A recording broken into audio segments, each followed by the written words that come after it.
ve Mamuş kedimizin drone'la macerası. Koş. Hadi git Maviş. Bakıyor. Bakıyor. Yakalamaya çalışıyor.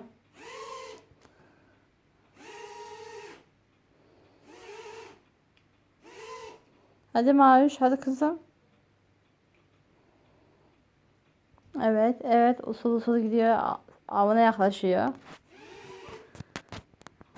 Tuttu. Yakalamaya çalışıyor. Evet, evet. Evet, tut. Evet, evet. Yakalamaya çalışıyor. Evet. Evet.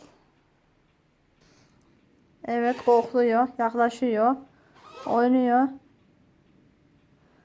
Evet.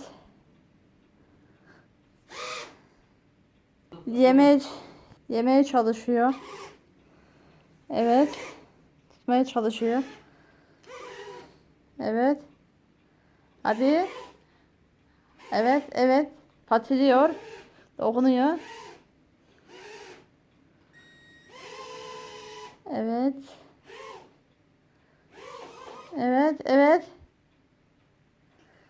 Ve ağzına aldı ve götürüyor. Sehpanız öyle çıktı. Allah Allah. Yakaladım şimdi.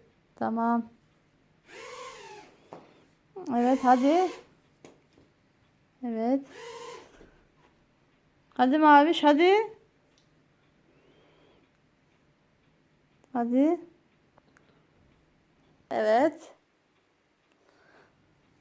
Evet, başla. Hadi tut, yakala. Atla, hadi. Atraksiyon bekliyor Maviş. Hadi.